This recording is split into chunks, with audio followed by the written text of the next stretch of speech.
படைக்கிற கடவுளுக்கே படையல் போடுறவன் விவசாயி.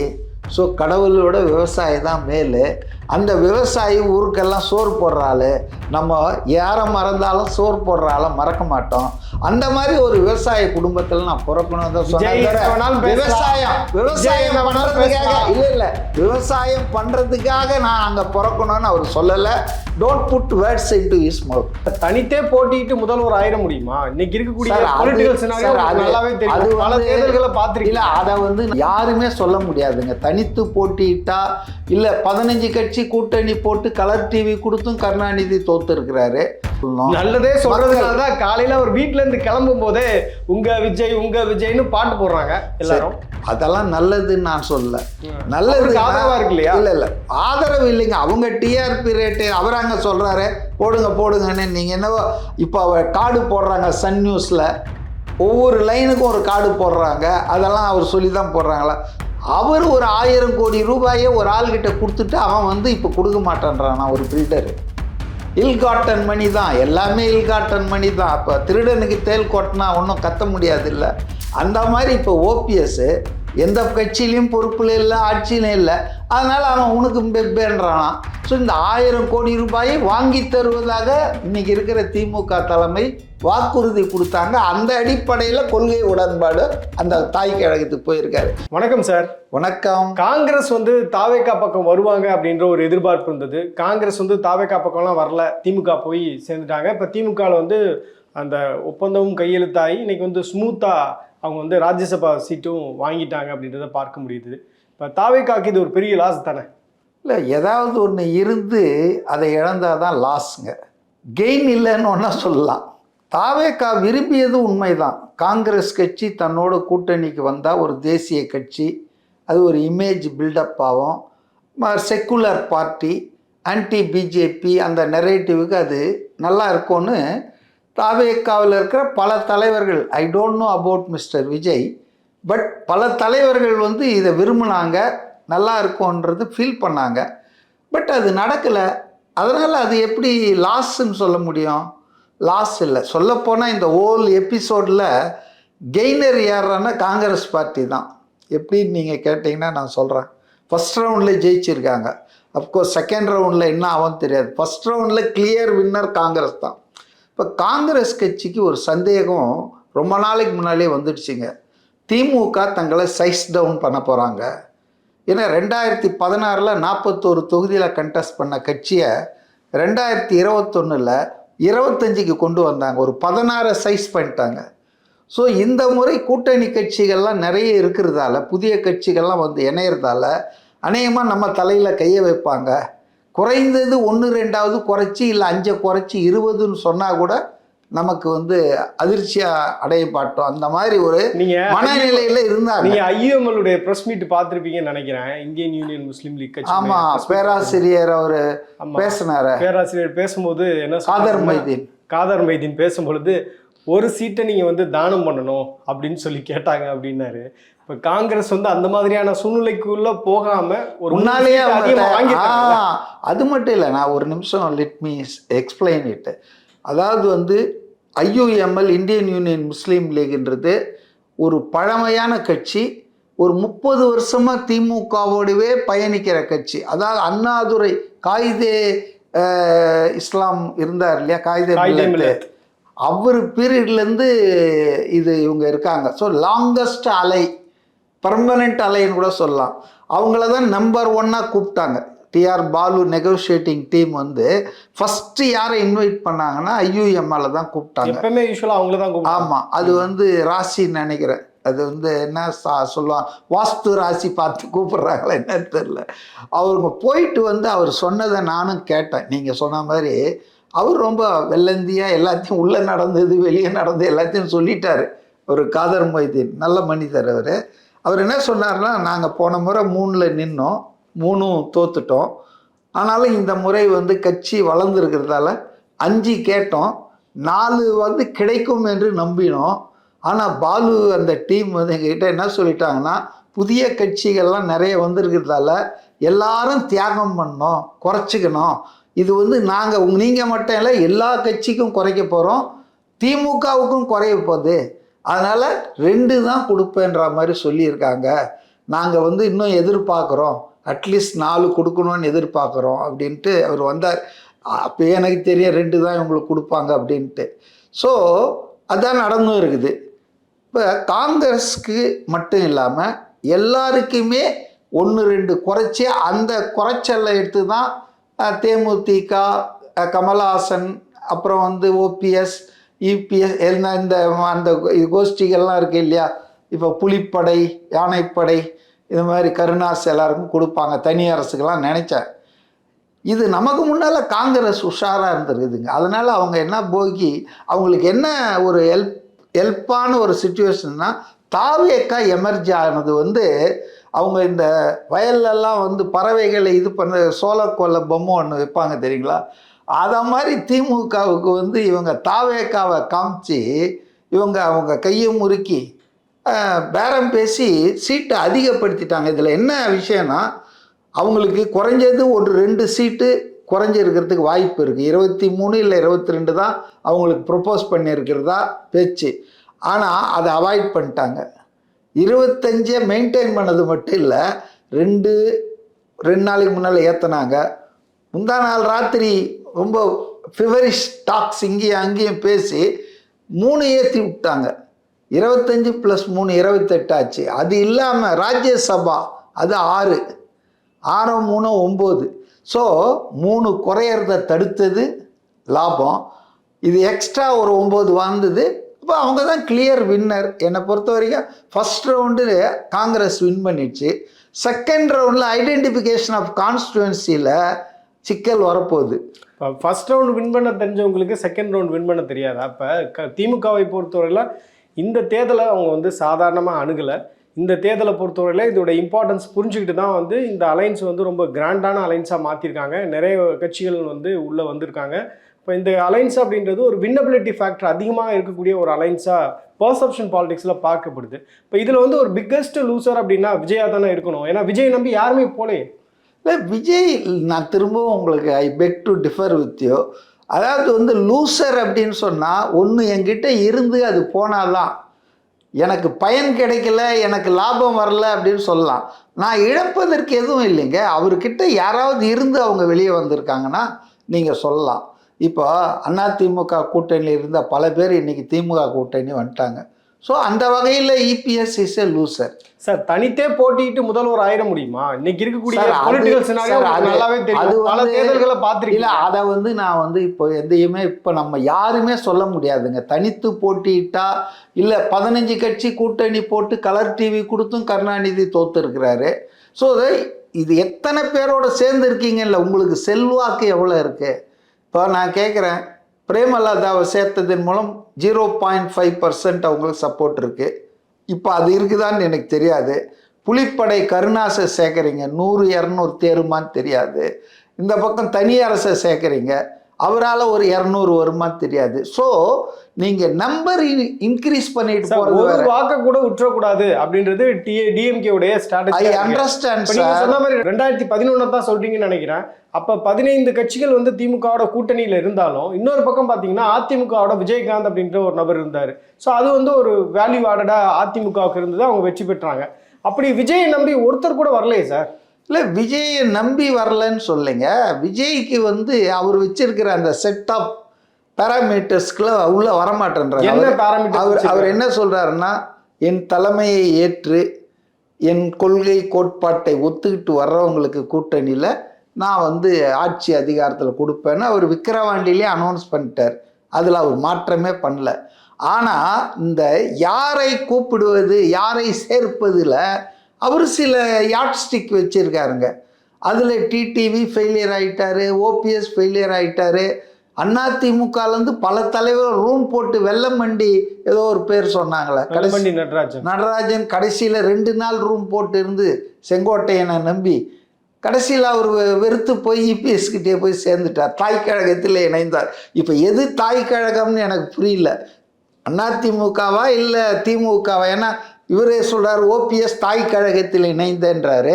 அவருடைய ஃபாலோவர் வெள்ளமண்டி இவர் சொல்கிறாரு நடராஜன் நான் தாய் கழகத்தில் இணைஞ்சேன்றாரு. ஸோ இது வந்துங்க என்னை பொறுத்தவரையில் வந்து விஜயினுடைய ஸ்ட்ரிக்ட் பேராமீட்டர்ஸ் தான் ஆட்களை வந்து உள்ளே கொண்டு வர. நீங்க சொன்ன லிஸ்ட் எல்லாமே வந்து விஜயோட டச்ல இருந்தாங்கன்னு எனக்கு தெரியும். அதே மாதிரி அங்க இருக்கக்கூடிய நிர்வாகிகள் தான் இதை கோஆர்டினேட் பண்ணாங்கன்ற வரையும் நமக்கு தெரியும். ஆனா அவங்களால வந்து விஜய் கட்சியில சேர முடியல. அதுக்கு என்ன காரணமா? விஜய் அதை ஓகே பண்ணலையே. விஜய் கட்சியில விஜய் இஸ் த சுப்ரீம் லீடருங்க. அவர் வந்து என்ன சொல்றாரோ அதாங்க. அங்க ஆனந்த், ஆதவ் அர்ஜுனா, அருண்ராஜ் இவங்கெல்லாம் இருக்காங்க. But final decision will be made only by Vijay. அப்போ விஜய்க்கு வந்து இதெல்லாம் பிடிக்கலன்னா பிடிக்கல தான். அவர் 4 நாள் ரூம் போட்டிருந்தாலும் சரி, அவருக்கு செங்கோட்டையன் என்ன ப்ராமிஸ் பண்ணியிருந்தாலும் சரி, இல்லை ஆதவ் அர்ஜுனா என்ன வெளியே பேசியிருந்தாலும் சரி, இவரும் வருகிறார் அவரும் வருகிறார், என்ன கதைகள் சொன்னாலும் அல்டிமேட்டாக த பாஸ் இஸ் மிஸ்டர் விஜய். விஜய்க்கு தெளிவாக இருக்காருங்க. எனக்கு வந்து அவருக்கு ஒன்றும் பெரிய தேவைகள். இப்போ திமுகவுக்கு ஒரு தேவை இருக்குங்க. அவங்க ஆட்சியை தொடரணும். அந்த 1971 ஒரு சாபம் இருக்குது இல்லையா, அதாவது நெவர் கெட் ரீஎலெக்டட். ஒன்ஸ் அவங்க எலெக்ட் ஆனாங்கன்னா 5 வருஷம் ஆனவங்க ஜனங்க தூக்கி போட்டுருவாங்க. அவங்களால ரீஎலெக்டே பண்ண முடியல. இவங்க சொல்கிற கட்டுமானம் இல்லாத, அரசியல் அனுபவம் இல்லாத எம்ஜிஆர் 3 வாட்டி ஜெயிச்சார், ஜெயலலிதா 2 வாட்டி ஜெயிச்சாங்க. ஆனால் எல்லாத்தையும் வச்சிருக்கிற திமுகவில் ஒரு முறை கூட ரீஎலெக்ட் ஆக முடியல since 1971. That was the only time when DMK got reelected. புரியுதுங்களா? இந்த 60 வருஷத்தில். அதனால் அவங்களுக்கு அந்த சாபத்தை இந்த சவுத் ஆப்பிரிக்கா டீம் ஃபைனலில் வந்து தோத்துறது பார்த்துருக்கீங்களா நீங்கள்? அது ஒரு இது சாபம் மாதிரி.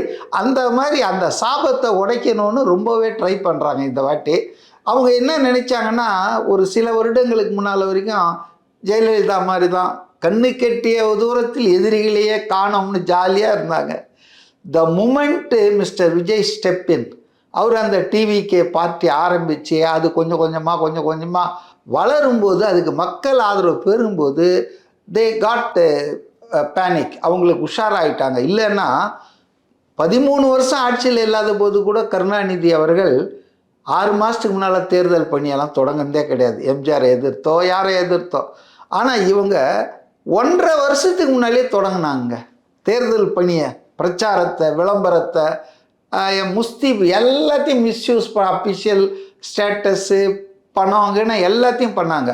ஸோ அவங்களுக்கு தெரிஞ்சு போச்சு, பழைய மாதிரி நீயா நானா விளையாட்டு இனி நடக்காது, நடுவில் ஒருத்தன் வந்துட்டு ஆட்டத்தை கலைக்க.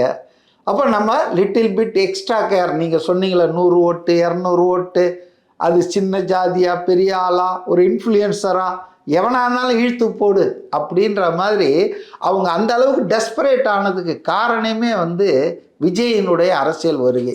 அவர் மட்டும் இல்லாம இருந்தா நீங்க சொல்றது EPS அவங்க வந்து அப்படியே அடிச்சு. நீங்க சொல்றது கரெக்ட் தான். இப்ப திமுக அந்த வேலையை செய்துன்னு சொல்றீங்க. சின்னவன் பெரியவன் எந்த சமூகமா இருந்தாலும் அவங்க வந்து கூட்டணி பேச்சுவார்த்தை நடத்தி உள்ள கொண்டு வர்றாங்கன்னு சொல்றீங்க. இப்போ இன்னொரு பக்கம் பார்த்தீங்கன்னா, இருதுருவ அரசியலில் திமுக ஒரு பக்கம் பேசணும்னா அதிமுக பற்றியும் பேசணும். இப்போ அதிமுகவை நம்பியும் சில கட்சிகள் போகிறாங்க.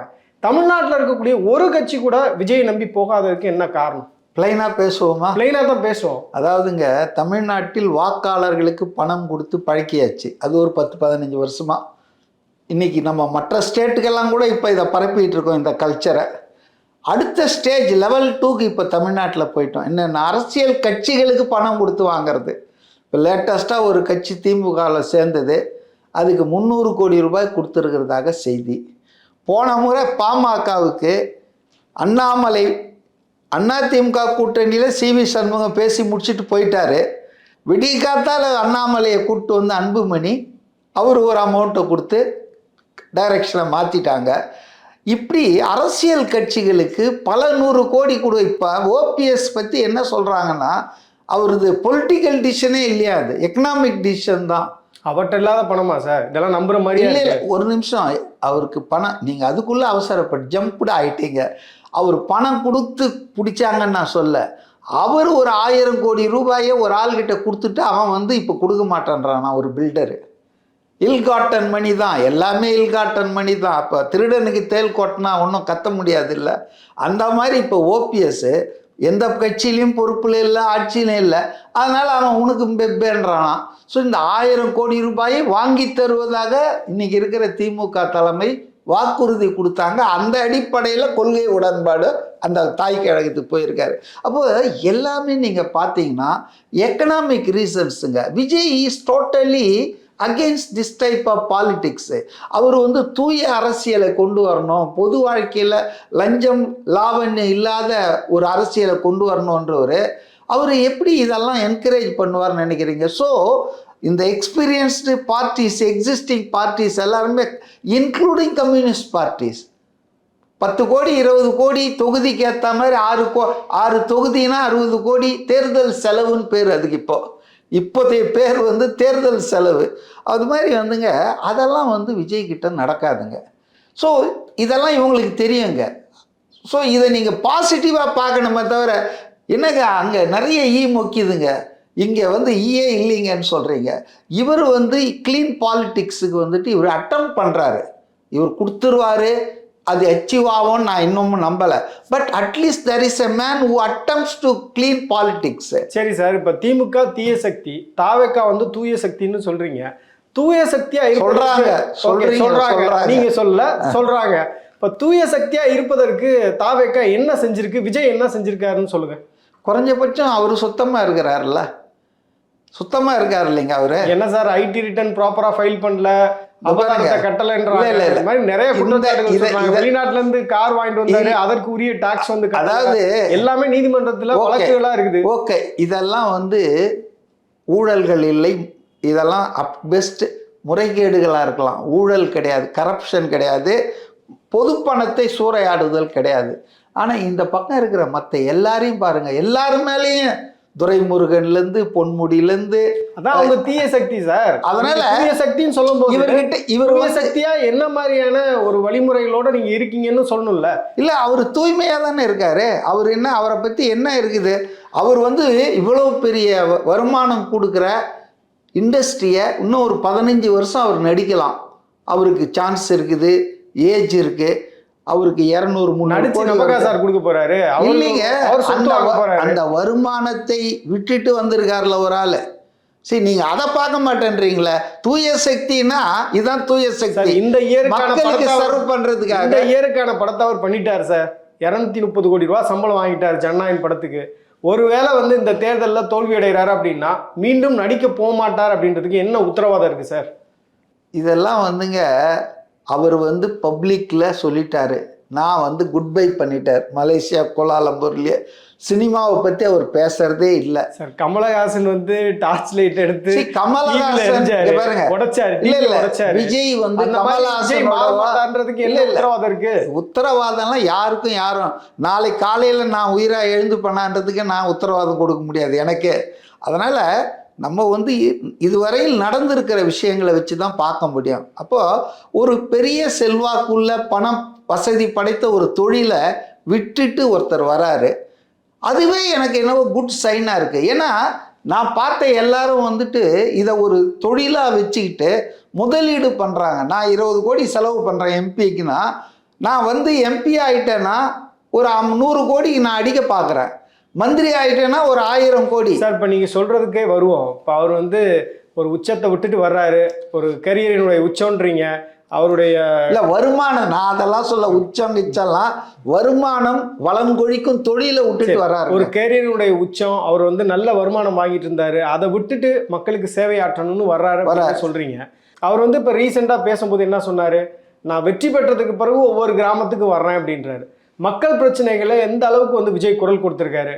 அவருடைய அந்த நிர்வாகிகள் சந்திப்பு கூட்டம்ன்றது வாரத்துக்கு ஒரு முறை நடக்குது, இல்லை 2 வாரத்துக்கு ஒரு முறை நடக்குது. மக்களை எங்கே போய் அவர் சந்திக்கிறாரு? அக்கேஷனல் மீட்ஸ் தான் இருக்கே தவிர அவர்கிட்ட வந்து ஒரு அக்ரெசிவ் பாலிடிக்ஸ்ன்றதே இல்லை. அப்போ அவர் வந்து திமுகவை திட்டினா மட்டும் போதும் அப்படின்றது தான் அவருடைய ஐடியாவா? இல்லை, நீங்கள் ஒரு பக்கத்தை தான் சொல்கிறீங்க. நீங்கள் வந்து இன்னொரு பக்கத்தை சொல்லணும். இப்போ விஜய் வந்துங்க எல்லா கட்சியும் போல் எல்லா இடத்துலையும் கூட்டம் போடணும், எல்லா இடத்துக்கும் போகணுன்னு விரும்புகிறாரு. ஆனால் அவருடைய விருப்பத்துக்கு அரசு காவல்துறை அனுமதி தருவதில்லை. அதுக்கு வந்து தடைக்கல்களை உருவாக்குகிறார்கள். உதாரணத்துக்கு சேலத்தில் டிசம்பர் மாதம் பர்மிஷன் கேட்டாங்க, ஆனால் பிப்ரவரி மாதம் என்னவோ தான் கொடுத்தாங்க. இதுக்கு இடையில் திமுக லட்சக்கணக்கான பேர் பங்கேற்கிற 5 மாநாடை நடத்திச்சு தமிழ்நாடு பூரா. சார் நேற்று தஞ்சை கூட்டத்தை பார்த்தீங்களா சார் நீங்கள்? பார்த்தேன். அவர் வந்து இங்கே அந்த மீட்டிங் முடிச்சுட்டு வந்தார் சார் சென்னைக்கு. வரும்போது எப்படி சார், திருச்சி வரும்போது எப்படி இருந்ததுன்னு பார்த்தீங்களா? ஒருத்தர் வந்து ஆக்சிடென்ட் ஆகி அந்த பையன் ஐசியூவில் இருக்காருன்னு சொல்கிறாங்க. ஒரு தூய சக்தி, நான் வந்து மக்கள் சேவைக்காக வர்றேன்னு சொல்லக்கூடியவர் வந்து ப்ராப்பராக வந்து ஒரு கைட்லைன்ஸ் கொடுத்து டிசிப்ளினாக இப்படி தான் இருக்கணும் அப்படின்னு அவர்களுடைய தொண்டர்களையோ ரசிகர்களையோ வந்து நல்வழிப்படுத்த வேண்டியது அவருடைய கடமை. அதை செய்கிறார் அவர். நம்ம ஊடகத்தில் இருக்கிறவங்க ஆஃப் ட்ரூத் அண்ட் அன்ட்ரூத்தை நம்ம சொல்லவே கூடாது. ட்ரூத்தை வைப்போம், மக்கள் முடிவு பண்ணிக்குவாங்க. நீங்கள் எல்லாத்தையும் பார்க்குறீங்க, ஆனால் செலக்டிவாக சில விஷயங்களை போஸ்ட் பண்ணுறீங்க. இல்லை, அவர் வந்து ஒரு வாய்ப்பா பயன்படுத்தி சொல்லிருக்கலாம். வேலூர்ல சொன்னாரு, ஒரு நிமிஷம் 4 மணி நேரம் சென்னைக்கு போகணும், அதனால பின்தொடராதீங்க அப்படின்னு சொன்னாரு. ஒரு நிமிஷம் சொல்ல மாட்டாரு. ஒரு நிமிஷம். That is what I wanted to tell you. நீங்கள் முழுசாக அதை பார்க்கல. அவர் பேச்சை முடித்தவுடன் அவரும் சொன்னார், ராஜ்மோகன் திரும்ப திரும்ப சொன்னார், தலைவர் வந்து யாரும் பின்தொடரக்கூடாது, அவங்கவுங்க பத்திரமா வீட்டுக்கு போய் சேரணும், தலைவர் வந்து பத்திரமா போனோம், யாரும் அவரை பின்தொடராதீர்கள்னு 3 வாட்டி சொன்னார் மைக்கில். ரைட்டா? சரி, அவங்க ஆட்கள் வந்து அதை மீறி போறாங்க. கண்ட்ரோல் பண்ண முடியல. சொல்றத எப்படி சார் விஜய் ரசிகர்கள் கேட்பாங்க? விஜயும் சொல்லியிருக்காரு, பொதுச் செயலாளரும் சொல்லியிருக்காங்க. இல்ல மைக்ல சொல்ல இல்லைங்க, மைக்ல ராஜ்மோகன் ஏங்க விஜய் சொன்னார் வேலூர்ல, உடனே கேட்டாங்களா? இது ராணுவத்திலையும் சொல்லணும் இல்லைங்க. எப்படி வராங்க குழந்தைய வந்து தப்பு பண்றானா, அவர் தான் என் பின்னால வாங்கன்றாரா? அதெல்லாம் ஒண்ணும் இல்லை. அதாவது பாருங்க, அவர் வந்து வாகனத்துல உட்காந்துக்கிட்டே வீடியோ எடுக்கிறாரு அவருடைய மொபைல்ல. அப்புறம் பசங்க இப்படி வந்து பைக்ல போறாங்க, அப்புறம் லிட்டில் ஹார்ட்ஸ் இப்படின்றாரு. இதெல்லாம் வந்து பார்க்கும் பொழுது அது ரீல்ஸுக்கு ஓகேவா இருக்கும். நம்ம இப்படி போனா விஜயை பார்த்துடலாம், விஜய் நமக்காக லிட்டில் ஹார்ட்ஸ் செய்வாரு அப்படின்னு நினைக்கிறது வந்து தப்பு தானே? இளைஞர்கள் சூழ்நிலையில அவர் தான் ஏற்படுத்துறாரு. இளைஞர்கள், அவருடைய ஆதரவாளர்கள், ரசிகர்கள் இன்னும் கொஞ்சம் மெச்சூர் ஆகணுன்றதுல 2 கருத்து இல்லை. இவ்வளோத்துக்கு அப்புறமும் அவங்க வந்துட்டு நேற்று இவ்வளோ சொன்னதுக்கு அப்புறமும் பின்தொடர்ந்து போய் ஒரு ஆக்சிடெண்ட் ஆகி கவலைக்கிடம்னு சொல்லி கேள்விப்பட்ட ரொம்ப எனக்கு வருத்தமாக இருந்தது. ஆனால் மீடியாவில் அதை தான் ப்ரொஜெக்ட் பண்ணுறாங்க. இல்லை இல்லை ஆசிப் இல்லை, 2ஐயும் சொல்லணும், நல்லதையும் சொல்லணும், கெட்டதையும் சொல்லணும். நல்லதே சொல்றதுனால தான் காலையில் ஒரு வீட்டிலேருந்து கிளம்பும் போதே உங்க விஜய்னு பாட்டு போடுறாங்க எல்லாரும். அதெல்லாம் நல்லதுன்னு நான் சொல்ல. நல்லது ஆதரவா இருக்கு இல்லையா? இல்லை இல்லை ஆதரவு இல்லைங்க. அவங்க டிஆர்பி ரேட்டு அவர் அங்கே சொல்கிறாரு போடுங்கன்னு. நீங்கள் என்னவோ இப்போ அவர் கார்டு போடுறாங்க சன் நியூஸில், ஒவ்வொரு லைனுக்கும் ஒரு கார்டு போடுறாங்க. அதெல்லாம் அவர் சொல்லி தான் போடுறாங்களா? Media is independent. General media இன்னைக்கு தமிழ்நாட்டில் வந்துங்க இட் இஸ் ப்ரோ கவர்மெண்ட்டு. எப்படி வடநாட்டில் ப்ரோ மோடியோ அது மாதிரி bro Stalin for various reasons. நான் அதை வந்து இல்லைன்னு சொல்ல. ஆனால் ஒரு குறிப்பிட்ட அரசியல் கட்சியை மட்டும் பாயிண்டடாக நீங்கள் வந்து குறி வச்சு தாக்குறதுன்றது அது ஜனங்களுக்கே வந்து சலிப்பாயிடுச்சு. அரசியல் பண்ணிட்டு நீங்கள் வந்து தீய சக்தின்னு திமுக திட்டம் போது இப்போ மாற்று கேள்விகளும் நாங்கள் நல்ல செய்வாங்க. நாங்கள் நல்ல சொல்லுங்க. இதுவரை வந்து விஜய் செய்தியாளர்கள் சந்திப்பு நடத்தியிருக்காரா? இதுவரை மக்கள் சார்ந்த பிரச்சனைகள்ல போராட்டத்தில் கலந்துருக்காரா? 1-2 போராட்டங்கள் கலந்துக்கிட்டார். பரந்தூர் வந்தார். அதுக்கு பிறகு பார்த்தீங்க அப்படின்னா எக்மோர்ல ஒரு போராட்டத்தில் கலந்துக்கிட்டாரு. ஸோ இதை தாண்டி விஜயுடைய கான்ட்ரிபியூஷன் அப்படின்றது கட்சி ஆரம்பிச்சதுலேருந்து என்னவா இருக்கு? இல்லை என்ன கான்ட்ரிபியூஷன் பண்ணோன்றதை அவர் முடிவு பண்ணுவார் சார். மக்கள் வந்திருக்காரு, மக்கள் கேட்கல. ஊடகத்தில் இருக்கிற போல ஆட்கள் வந்து படமா அப்படி கிடையாது, அப்படி கிடையாதுங்க. ஊடகங்களை அவர் சந்திக்க மறுக்கிறதுக்கு ஒரு காரணம் இருக்குங்க. ஊடகங்கள் நடுநிலையாக இல்லைங்க. ஊடகங்கள் வந்து விஜயகாந்தை எப்படி நடத்தினாங்கன்னு நம்ம கண் முன்னால் உதாரணம் இருக்குது. ஊடகங்கள் முதல்வரை சார் வெதர் நல்லா இருக்கா சார்னு கேட்குறாங்க ஒரு முதல்வர்கிட்ட. இதுவாக கேட்கணும்? சரி, ஒரு முதல்வர் வந்து இப்போ நேற்று விஜய் ரெஃபர் பண்ண விஷயத்துக்கே வரேன். முதல்வர் வந்து அவர் சென்னையில் தான் பிறந்தாருன்றது என்னுடைய நினைவு. அவருக்கும் டெல்டாக்கும் சம்மந்தமே இல்லை. ரைட், நான் டெல்டாக்காரன்னு சொல்லி சொன்னார் அப்படின்னு சொல்லி நான் அப்படிலாம் சொல்ல மாட்டேன்னு சொன்னார். ஃப்ராங்காக அவர் சொன்னார், எனக்கு விவசாயத்தை பற்றி ஒன்றும் தெரியாதுங்கன்னு சொன்னார். ரைட்டுங்களா? ஆனால் அடுத்த ஜென்மோன்னு ஒன்று இருந்தால் ஒரு விவசாய குடும்பத்தில் பிறக்கணும்னு சொல்லி நான் விரும்புகிறேன்னு சொன்னார். இப்போ டெல்டாக்காரன்னு சொன்னதை வச்சு சொல்கிறேன். மீடியாவில் வந்து விழிப்பாக இருந்தால் என்ன சொல்லணும்? டெல்டாக்காரன்னு ஒரு முதல்வர் சொல்லலாமா, இல்லை ஒரு லீடர் ஆஃப் தி ஆப்போசிஷன் சொல்லலாமா? தே ரெப்ரசன்ட் த என்டையர் ஸ்டேட். ஒரு மாநிலத்துக்கு தெரியாத, நான் கோயம்புத்தூர்காரன், நான் மதுரைக்காரன், நான் திருநெல்வேலிக்காரன். பல மேடைகள்ல நீங்க பேசியிருக்கீங்க, பல மேடைகள்ல பிற தலைவர்கள் பேசுறத நீங்க கேட்டிருக்கீங்க. மேடை அலங்காரத்துக்காக ஒரு லார்ஜர் பப்ளிக்கை அட்ரஸ் பண்ணும்போது இந்த மாதிரியான வார்த்தைகளை பயன்படுத்தி பேசுவாங்க. அது எப்படி? நான் வந்து இப்ப சென்னையில இருக்கேன், நான் வந்து ஒரு தேனிக்காரன் சொல்றதுல வந்து எனக்கு ஒரு பெருமை நிச்சயமா இருக்கும். உங்களுக்கு இருக்கலாங்க. ஒரு மக்களால் தேர்ந்தெடுக்கப்பட்ட ஒரு chief minister should not represent. அவர் வந்து சென்னையில இருந்து சொல்ல சார், அவர் வந்து டெல்டாக்கு போகும்போது சொல்றாரு நானும் டெல்டாக்காரன் சொல்றாரு. எப்படி அவர் டெல்டாக்காரன் சொல்லுங்க? அவர் பெர்த் எங்க பண்ணாரு? கலைஞருடைய இடம் எது? திருவாரூர் தானே. கலைஞருடைய இவருடைய பெர்த்துனாங்க. அதெல்லாம் அப்படி அவர் பிறந்தே இருந்தா கூட இதெல்லாம் ஒரு பெரிய விஷயம். பூர்வீகமா இருந்தா கூட அதை சொல்லி இருக்க கூடாது. as a chief minister you represent entire. நான் குஜராத் அப்படின்னு சொல்லாமா பிரைம் மினிஸ்டர் போய் உட்காந்தீங்க குஜராத்தில்? I think it's not fair. அதனால நேத்தை பொறுத்த வரைக்கும் விஜய் வந்துங்க ரொம்ப நல்லா ஷார்ப்பா பேசியிருக்காரு. விவசாயம் பண்றதுக்கு ஒரு விவசாயியுடைய மகனா பிறந்தா தான் பண்ண முடியுமா? அப்படி சொல்லி அவரு விவசாயம் பண்றதுக்காக நான் வரணும் இல்லையா? எனக்கு விவசாயம் தெரியாது, இல்ல ஆனா விவசாய பிரச்சனைகள் தெரியும். அடுத்த ஜென்மம்னு ஒண்ணு இருந்தது அப்படின்னா நான் வந்து விவசாய குடும்பத்துல பிறக்கணும் தானே சொன்னாரு. இல்ல, நடுவுல ஒண்ணு விட்டீங்க. சொல்லுங்க. படைக்கிற கடவுளுக்கே படையல் போடுறவன் விவசாயி. ஸோ கடவுளோட விவசாயி தான் மேலு. அந்த விவசாயி ஊருக்கெல்லாம் சோறு போடுறாள். நம்ம யாரை மறந்தாலும் சோறு போடுறால மறக்க மாட்டோம். அந்த மாதிரி ஒரு விவசாய குடும்பத்தில் நான் பிறக்கணும் தான் சொன்னேன். விவசாயம் பண்றதுக்காக இல்லை விவசாயம் பண்றதுக்காக நான் அங்கே பிறக்கணும்னு அவர் சொல்லலை. Don't put words into his mouth. Sir, அவர் விவசாயம் பண்ணணும்னு நினைச்சாரு அப்படின்னா அவர்கிட்ட இல்லாத சொத்து கிடையாது. அவர் தனி விமானத்துல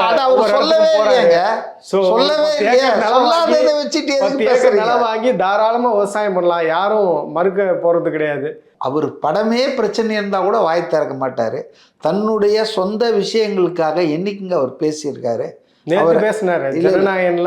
இல்ல நேத்து அவர் பேசல, அவர் விஷயத்துக்காக பேசல. அது நல்ல வேலை நீங்க கிளப்புனீங்க. அவர் வந்து தேங்க்ஸ் சொன்னாரு, முதல்வருக்கு நன்றி சொன்னாரு. அப்ப கூட அவர் பிரச்சனைக்காக பேசல. ராகுல் காந்தி ஜனநாயகன்னு சொல்லி அவர் வந்து ட்வீட் பண்ணாரு. அதைத்தான் அவருக்கு நன்றி சொல்லல, முதலமைச்சருக்கு மட்டும் நன்றி இல்ல. என்ன அதைத்தான் நாங்க சொல்லலான்னு வந்து நீங்க முந்திக்கிட்டீங்க. அதாவது ஜனநாயகன் படத்துக்கு இவ்வளவு சிக்கல் இருந்த போது துவக்கத்திலேயே மிக கடுமையான விமர்சனத்தை வச்சு மோடி அரசுக்கு எதிராக, விஜய்க்கு ஆதரவா, ஜனநாயகனுக்கு ஆதரவா பளிச்சுன்னு ஒரு ட்வீட் போட்டவர் ராகுல் காந்தி. ராகுல் காந்தி இந்த தேசிய தலைவர், ஒரு மக்களவையின் எதிர்கட்சி தலைவர். அவரை வந்து மில்லியன்ஸ் ஃபாலோ பண்ணுறாங்க. அவர் சொன்னார்னா அதனுடைய இம்பேக்டு வேர்ல்டு பூரா இருக்கும், பார்ப்பாங்க இது என்ன சொல்லியிருக்காருன்னு. ஸோ அவர் தான் முதல்ல சொன்னார். நம்ம முதல்வர் வந்து சொன்னார். என்ன சொன்னார்னா, பட்டும் படாமல் தொட்டும் தொடாமல். அவர் ஜனநாயகன்ற வார்த்தை யூஸ் பண்ணல, விஜய்ன்ற வார்த்தையில் கருத்து சுதந்திரத்துக்கு எதிராக ஒன்றிய அரசு அப்படி இப்படின்னு போட்டாரு. அதை கூட எப்ப சொன்னாருன்னா, தீய சக்தின்னு கடுமையா விமர்சனம் பண்ணதுக்கு பிறகு ஒருத்தர் வந்து உங்களுக்கு சப்போர்ட்டா பேசுறாருன்னா இல்ல பெருந்தன்மை இல்ல அந்த சப்போர்ட்டே அது வந்து எப்படின்னு சொன்னா, நாங்க கருத்து சுதந்திரத்துக்கு எதிரான விஷயத்த எதிர்க்கிறோன்ட்டு எப்போ பண்ணுறாருன்னா, பராசக்திக்கு வந்துடுச்சா, சர்டிஃபிகேட் கையில் வந்துடுச்சா, அது வந்த பிறகு தான் இவர் இதை போடுறாரு. இதை கூட விஜய்க்கு ஆதரவாக இல்லை, ஜனநாயகனுக்கு ஆதரவாக இல்லை. விஜயை சொல்ல வேணாம், ஜனநாயகன்ற திரைப்படத்தை குறிப்பிடலாம். அதாவது அதான் அப்படி பட்டும் படாமல், அதாவது willing to strike afraid to ஊண்டுன்னுவாங்க ஆங்கிலத்தில். அதான் அடிக்க ஆசான, காயப்பற்றக்கூடாது மத்திய அரசுக்கு. இப்படி அப்படி போட்டார். சரி, அதுக்கும் நன்றி சொல்லிட்டுங்க விஜய். ஆனால் ஒரு கண்ணில் சுண்ணாம்பு, ஒரு கண்ணில் நெய் மாதிரி முதலாக உங்களுக்கு இது மட்டும் இல்லை, வெளிநாட்டில் இருந்த ராகுல் காந்தி வந்து கரூரில் சம்பவம் நடந்தப்போ உங்களை கூப்பிட்டு பேசி உங்களுக்கு வந்து ஆறுதல் சொன்னார், இதெல்லாம் இது பண்ணாதீங்க அப்படின்னு சொல்லி. அப்போ அவருக்கு நீங்கள் வந்து பொது வெளியில் தனியாக ஃபோனில் கூப்பிட்டு சொல்லியிருக்கலாம். அவர் பேசிக்கூடிய ஆளுங்க தான் ராகுல் காந்தி அவரும், அவங்களுக்குள்ள ஃப்ரெண்ட்ஷிப் இருக்குது. அதனால் ட்வீட் போட்டால் அன்றைக்கே கூட வெரி தேங்க்ஸ் மிஸ்டர் ராகுல்னு சொல்லிட்டு இருக்கலாம். நான் அதுக்குள்ளே சொன்னாரா இல்லையான்ல. ஆனால் பொது வெளியில் ஒரு முதல்வருக்கு நீங்கள் சொல்லும்போது ஏன் காங்கிரஸ் தலைவருக்கு அதை சொல்லலை? சொல்லாததுக்கு வந்து என்ன ரீசன்? எனக்கு அது வந்து புதிராகவே இருக்குங்க. அது I don't relish on it. ஏன்னா சொல்லி இருக்கணும்னு நான் விரும்புகிறேன். விஜய் வந்து அவர் பர்சனலாக சொல்லி இருந்தாலும் பொதுவெளியில் அங்கீகரிச்சிருக்கணும். அவர் ரெகக்னைஸ் பண்ணிடணும். Is a leader of the Congress party. உங்களுக்கு அவர் கூட்டணிக்கு வரல, ஏமாத்திட்டாருன்ற கடுப்பு இருக்கலாம், அதெல்லாம் வேற விஷயம். நீங்கள் வீழ்த்த வேண்டிய ஒரு முதல்வரையே பாராட்டுறீங்க. இதுவும் நட்பு சக்தி என்னைக்கு இருந்தாலும் உங்களுக்கு இது ஒரு செக்குலர் ஃபோர்ஸு.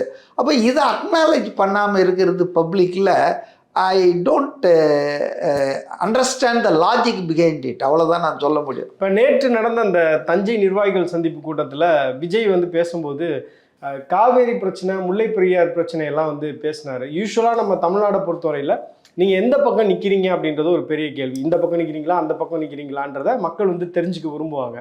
இப்போ இந்த பிரச்சனைகள்லாம் உங்களுடைய நிலைப்பாடு என்ன அப்படின்றது தான் மக்களுடைய கேள்வி. இவர் வந்து நான் எல்லாமே படிச்சிருக்கேன், ஆர்ஓவி அப்படின்னு அவர் ஒரு புது விளக்கம் ஒன்று கொடுக்குறாரு. ஸோ அவர் கொடுக்கக்கூடிய விளக்கம் நல்லா தான் இருக்குது. எல்லாத்த பற்றியும் நான் தெரிஞ்சு வச்சுருக்கேன், பேசாமல் ஒருத்தன் இருக்கான் அப்படின்னா அவனுக்கு எதுவுமே தெரியாதுன்னு நினைக்காதீங்க அப்படின்னு அவர் சொல்கிறதெல்லாம் பார்க்கும்போது இதெல்லாம் ஓகே சார், உங்களுடைய நிலைப்பாடு என்ன, முல்லை பெரியார் பிரச்சனையில் உங்களுடைய நிலைப்பாடு என்ன, நீங்கள் ஆட்சிக்கு வந்தீங்க அப்படின்னா கேரளா அரசிட்ட இதை டிமாண்ட் பண்ணி நீங்கள் வாங்கி கொடுப்பீங்களா, அந்த பிரச்சனைக்கு ஒரு தீர்வு காண்பீங்களா, காவேரி பிரச்சனையில் உங்களுடைய நிலைப்பாடு என்னன்றதை தெளிவுபடுத்துங்கன்னு மக்கள் கேட்குறாங்க. அவர் வந்து அப்படியே தப்பிக்கிற மாதிரியான ஒரு பதிலை தான் இங்கே டெல்டாவில் சொல்கிறார். அதாவதுங்க, நீங்கள் இது ஒரு பரப்புரை கூட்டம், அதுவும் நிர்வாகிகள் சந்திப்பு கூட்டம். மார்ச் 8ஓ 10ஓ சொல்கிறாங்க, தேர்தல் அவங்க அறிக்கை வெளியிடுறாங்க. அதில் அவங்க என்னெல்லாம் அப்படின்னு சொல்கிறாங்க எனக்கு தெரியாது. அவங்க வெளியிடாமல் விஜயோடலாம் பேசுவீங்களா? இல்லை அதெல்லாம் சும்மா பேச்சு. நான் யாருக்கிட்ட பேசுவேன்? அந்த விழாவுக்கு போனால் அப்போ பார்த்தேன், அவ்வளோதான். நமக்கு அவங்களுக்கு எந்த தொடர்பும் இல்லை. நான் வந்து செய்தித்தாளில் ஏதோ பார்த்தேன் அவங்க வெளியிடுறாங்கன்னு. என்னுடைய பர்சனல் ஒப்பீனியன்னா தயவுசெய்து வெளியிடாதீங்க. இப்போ திமுக அப்படியே காப்பி அடிச்சிருவாங்க, இம்ப்ளிமெண்ட் பண்ணுவாங்க. பாவம் எடப்பாடி 2000 ஆக்குவேன் அப்படின்னு சொன்னார். உடனே இவர் அந்த பணத்தை போட்டுட்டு 5000 ரூபாவை நம்ம ஆட்சிக்கு வந்தோன்னா 2000 ஆக்கிடுவோன்ட்டார். ஸோ அதனால் இவங்க திமுக காரங்க காப்பி அடிக்கிறதுல பெரிய ஆளுங்க. அதனால் தாவேகாவினர் திமுக தேர்தல் அறிக்கை வந்த பிறகு அவங்க சொல்கிறது நல்லதுன்னு என்னுடைய personal opinion. Of course they are the masters of the party. So இதெல்லாம் அந்த அறிக்கையில் வரும்னு நான் நினைக்கிறேன் விரிவாக. எல்லா கூட்டத்துலேயும் எல்லாத்த பற்றியும் இப்போ ஈராக்கில் குண்டு போட்டுடுறான், கொமைனியை சாகடிச்சிட்டான் ஒரு சாவரின் கண்ட்ரியில், அதை பற்றி விஜய் என்ன சொன்னார்னு கேட்பீங்க போல இருக்கு. அடுத்து நிறைய பேர் கேட்கல. இல்லை அதாவது இடம் பொருள் ஏவல்னு இருக்குது. இது மெயின்லி எலெக்ஷன் ப்ரிப்பரேஷனுக்காக தான் போகிறாரு. அப்போ எலெக்ஷனை பற்றி, எலெக்ஷனில் என்ன பண்ணணுன்றதை பற்றி தான், அரசியலை பற்றி தான் பேசுவார். நீங்கள் சொன்னீங்க ஆர்ஓவி நிறைய விஷயங்கள்லாம் சொன்னீங்க. என்னை பொறுத்த வரைக்கும் நான் அதில் என்ன பார்க்குறேன்னா, விஜய் வந்து நிறைய படிக்கிறாரு, நிறைய விஷயங்களை தெரிந்து கொள்ள விரும்புகிறார். எனக்கு தெரிஞ்சு அவர் வந்து யூடியூப்பில் வர்ற எல்லா விமர்சனங்களையும் பார்க்குறாரு. போன கூட்டத்துக்கும் இந்த கூட்டத்துக்கும் இம்ப்ரூவ் பண்ணுறாரு. ஃபீட்பேக் அது என்ன வருது, நெகட்டிவாக வந்து அதை மாற்றிக்கிறாரு. இப்போ 2 விஷயம் நான் என்னால் சொல்ல முடியும். ஒன்று என்னன்னா, அவர் அந்த பஸ்ஸில் பேசும்போது அவருடைய பாதுகாவலர்கள் ஏன் நம்ம இதில் தான் போட்டிருந்தாங்க, ஸ்வேதா தான் சமயத்தில் தான் போட்டிருந்தீங்க பாருங்கள், இந்த வாட்டி சேர் போட்டார. So is a டெமோக்ரேட்டு. ஒரு விமர்சனம் அவருக்கு யாரும் நேராக சொல்ல, எங்கேயோ ஒரு இடத்துல வருதுன்னா அப்போ எல்லாத்தையும் அவர் வாட்ச் பண்ணுறாரு. இது தப்பு, அவருக்கு தெரிஞ்சு நடந்துருக்காது. அவர் பேசுகிற வேகத்தில் இருப்பார். இவங்களை இப்படி முட்டிக்கால் போடுங்கன்னு அவர் சொல்லலை. ஆனால் நீங்கள் அதை எடுத்து ஒரு யூடியூப்பில் ஒரு போட்டு இப்படி தான் இருப்பாரான்னு கேட்டால், ஓஹோ இந்த தப்பு நடந்துருக்குதா, ஓகே அக்ரீட், ஃபேர் எனப், அவர் அதை மாற்றிட்டார். அதே போல் வேலூரில் ரொம்ப பிரம்மாண்டமாக முதல் முறையாக கூரை, இப்போ தஞ்சாவூர்லேயும் கூரை அமைச்சிட்டாங்கன்னு வச்சிங்களேன். அதை போட்டது அவங்க ரொம்ப உழைத்து கடுமையாக பண்ணாங்க. ஆனால் அதெல்லாம் முடிஞ்சு வந்த பிறகு ஒரு சாதாரண தொண்டர் எங்கேயோ ஒரு கருத்து சொல்கிறத நான் கேட்டேன். எங்களுக்கு எல்லாம் இவ்வளோ கஷ்டப்பட்டோம், ஆனால் வழக்கமாக தளபதி வாயிலிருந்து என் இதயத்தில் நெஞ்சில் குடியிருக்கும் மக்களே, வேலூர் மக்களே, நண்பா நண்பீஸ் இதெல்லாம் சொல்லுவார்னு எதிர்பார்த்தோம். அவர் நேராக விஷயத்துக்கு போயிட்டார். அதை சொல்லவே இல்லை கடைசி வரைக்கும்னு ஒருத்தர் சாதாரண தொண்டர். அதை வந்து அவர் பார்த்துட்டுங்க இந்த மீட்டிங்கில், தஞ்சாவூர் மீட்டிங்கில் தஞ்சாவூருக்கு சொல்லிவிட்டு அடுத்தது நான் வேலூரில் மறந்துட்டேன், வேலூர் மக்களேன்னு தஞ்சாவூரில் நின்று சொன்னார். ஸோ நான் என்ன பார்க்குறேன்னா, is amenable to criticism, he accept the criticism. இதுதான் ஒரு நல்ல தலைவனுக்கு. எல்லாம் எனக்கு தெரியும், எனக்கு தெரியாத எதுவும் இல்லை அப்படின்னு இல்லாமல் படிச்சுக்கிட்டே இருக்கார். எனக்கு விவசாயத்தை பற்றி ஒன்றும் தெரியாதுங்கன்னு சொன்னார் பாருங்க, அதில் அவர் நேர்மையை பார்க்குறேன் நான். புரியுதுங்களா? அடுத்தது என்னன்னா, ஒரு முக்கியமான விஷயத்த சொன்னார். இது இந்த தலைமுறைக்கு தெரியணும். தண்ணீர் திவாலாக போகுது. இது ஒரு யூஎன் ரிப்போர்ட், ஒரு பேப்பரில் வந்ததை தான் அவர் கோட் பண்ணார். அதை வந்து பார்த்தீங்கன்னு சொன்னால் வாட்டர் டேபிள் வந்து வாட்டர் லெவல் வந்து கீழே போயிட்டே இருக்குது. நான் வந்து இன்னொரு இதில் கூட ஒருத்தர் கேட்ட சொன்னேன். நான் கேரளாவுக்கும் தமிழ்நாட்டுக்கும் அடிக்கடி பயணம் பண்ணுறவன். கேரளாவில் எங்கள் வீட்டில் ஒரு 5 அடியிலே தண்ணி வந்துடுது கிணத்துல. அப்படி சும்மா கையை போட்டு வாளியில் தண்ணி எடுப்பேன். ஆனால் இங்கே 36 அடி 40 அடி போனால் கூட தண்ணி வரமாட்டேங்குது. ஏன்? ஒரே நாடு 2 மாநிலம். காரணம் இங்கே வந்து வாட்டர் வந்து மணல், கனிம வள கொள்ளை, மணல் கொள்ளை, இயற்கை வளங்களை சூறையாடுதல், மரங்களை வெட்டுறது, இப்படி ரொம்ப தவறான காரியங்கள் நடந்துட்டு இருக்கிறதால இது திமுக ஆட்சியில் தான் நடந்துன்னு சொல்ல, தொடர்ந்து தமிழ்நாட்டில் நடக்கிறதுன் காரணமாக இன்னைக்கு வந்து வாட்டர் டேபிள் வந்து அதாவது அபாயகரமான அளவுக்கு கீழே போயிட்டு இருக்குதுன்னு சொல்கிறாங்க. இது ஒரு கட்டத்தில் நீரின்றி அமையாது உலகுன்னு திருக்குறளில் சொல்லியிருக்கு. தண்ணீர் எவ்வளோ முக்கியமான விஷயம். ஆனால் நீங்கள் என்ன பண்ணுறீங்க, இந்த ஆட்சி வரப்போது செந்தில் பாலாஜி பேசுறது எனக்கு காதில் ரீங்க ஆரம்பிட்டிருக்கு. 10 மணிக்கு தளபதி ஸ்டாலின் முதல்வராக பொறுப்பேற்பார், 10:05 வண்டியை கட்டுங்க மணல் எடுங்கன்னாரு. அப்போ இந்த மணல் கொள்ளை மாஃபியாக்கள், கனிம வள கொள்ளை, ஏன் ரகுபதி இருக்கார புதுக்கோட்டை மாவட்டத்திலே ஒரு முஸ்லீம் அதிமுக ஆள் கனிம வள கொள்ளையை தான் அவர் மேலே லாரி ஏற்றியே கொண்டாங்களே. எவ்வளோ பேர் படுகொலை செய்யப்படுகிறார்கள் கனிம வளத்தை. மழையெல்லாம் இல்லாமல் போயிட்டுருக்குங்க. கிரானைட் கொள்ளை மதுரையில் சகாயம் ஐஏஎஸ் இருக்கும்போது அதை ரொம்ப சீரியஸாக இது பண்ணார். ஆனால் இன்றைக்கி அதில் சம்மந்தப்பட்டவர்கள் சிறைச்சாலைக்கு கொஞ்ச நாள் போயிட்டு பெயிலில் வந்துட்டாங்க. வழக்கு நடந்து நிற்குது. அவரை தூக்கி எங்கேயோ அடித்தாங்க. அப்புறம் அவர் விஆர்எஸ்லேயோ ஏதோ ரிட்டையர்மெண்ட்டாக ஆயிட்டார். அந்த அந்த கிரானைட் கொள்ளையில் ஈடுபட்ட கிங் பின் தான் மதுரையில் போன வருஷம் நடந்த திமுக பொதுக்குழுவின் மொத்த செலவையும் ஏற்றுக்கிட்டாதான் நான் பத்திரிகையில் பார்த்தேன். மான்கறி, மீன் கறி, எறா, புறா, ஓல் ஸ்டேஜ் அலங்காரம், எல்லா உணவு வகை, பல லட்சம் இல்லை கோடி கூட இருக்கலாம். அப்போ அவன் எப்படி அவனுக்கு பயம் வரும்? கிரானைட்டு கொள்ளை அடிச்சிருக்கான். ஏன் நான் வந்து திமுகவே சொல்கிறேன், பொன்முடிக்கு தீர்ப்பு வரப்போகுது. அவர் செஞ்ச தப்பு என்ன? அவர் கனிம வளத்துறை அமைச்சராக இருந்தபோது சட்டத்துக்கு புறம்பா ஒரு மொராலிட்டி இல்லாமல் அவர் பையனுக்கே கான்ட்ராக்ட் கொடுக்குறாரு செம்மண் எடுக்கிறதுக்கு. இதுவே பெரிய தப்பு இல்லையா? அதுக்கப்புறம் அந்த பையன் என்ன பண்ணுறாரு, அவர் 5 ரூபாய்க்கு எடுறான்னு சொன்னால், இல்லை 5 கிலோ எடுறான்னு சொன்னால் அவர் 500 கிலோ எடுக்கிறார். அனுமதித்தது அரசுக்கிட்ட அவர் உரிமம் பெற்றதை விட அதிகமாக எடுக்கிறார். இதான கேஸு. அப்போ அவர் ஒரு அமைச்சராக இருக்கிறாரு. அவர் இன்னமும் திமுகவில் தலைவராக தொடருகிறார். மேபி அவருக்கோ அவர் பிள்ளைக்கோ எம்எல்ஏ சீட்டு, மாவட்ட செயலாளர் கொடுத்துருவாங்க. இப்போ இதெல்லாம் எதை காட்டுகிறது என்றால், நான் என்ன பண்ணாலும் எங்களை யாரும் ஒன்றும் அசைக்க முடியாது. அப்போ இது வந்துங்க என்னை பொறுத்த வரைக்கும் தமிழ்நாட்டுக்கு வந்து குட் கவர்னன்ஸ் தேவை, கரப்ட் ஃப்ரீ அட்மினிஸ்ட்ரேஷன் தேவை. லாலெஸ்னஸ் அதிகமாயிட்டுருக்கு. நம்ம நேற்று கூட ஒரு வரியில் சொல்லிட்டு போனார், யாரோ ஒரு ஃப்ரெண்டு போட்டதை. அப்போ பாருங்கள், எல்லாத்தையும் படிக்கிறார் அவர். இன்றைக்கி அந்த நபர் வந்து என் ட்வீட்டை தலைவர் பார்த்து கோட் பண்ண நான் ஜென்ம சாபல்யம் அடைஞ்சேன்னு அவர் போட்டிருக்காரு. அவர் என்ன சொல்கிறாரு, ஸ்டாலின் தொடரட்டும், சட்டம் ஒழுக்கு சந்தி சிரிக்கட்டும் போட்டார். தேர் ends த மேட்டர். முந்தா நாள் நாங்குநேரி, இன்னைக்கு மானாமதுரை, அதே மாதிரி 9 பேர் வந்து கொலை பண்ணுறான் தலித்துகளை. ஆணவ கொலையில் வந்து இன்னைக்கு தமிழ்நாடு நம்பர் 1 மாறி இருக்கு. சமூக நீதி கட்சிகள் தான், பெரியாரின் தொண்டர்கள் தான் 60 வருஷமாக ஆண்டுகிட்டு இருக்காங்க. வேற யாரு மேலேயும் நீங்கள் இதுக்கு பழி போட முடியாது. விளிம்பு நிலை மக்களுக்கு நான் கொடுக்குற 3000 4000ன்றாரு. வெக்கமா இல்லையா மிஸ்டர் ஸ்டாலின்? இதை முடிக்கிறேன். விளிம்பு நிலை கவின் ஆணவ கொலையே பேசிட்டு இருக்கீங்க. நான் என்ன சொல்றேன்னா, 60 வருஷம் நீங்கள் ஆண்டுட்டு இன்னும் விளிம்பு நிலையில் வாழ்ந்துட்டு இருக்கான், அவனுக்கு 3000 கொடுக்குறேன்றீங்களே, வெக்கமா இல்லையா மிஸ்டர் ஸ்டாலின்? நான் கேட்குறேன். விளிம்பு நிலையில் இன்னும் இருக்கணுமா தமிழ்நாட்டில்? நம்பர் 1 மாநிலம், நம்பர் 1 எல்லாத்துலேயும் தமிழ்நாடு ஃபஸ்ட்டுன்றீங்களா?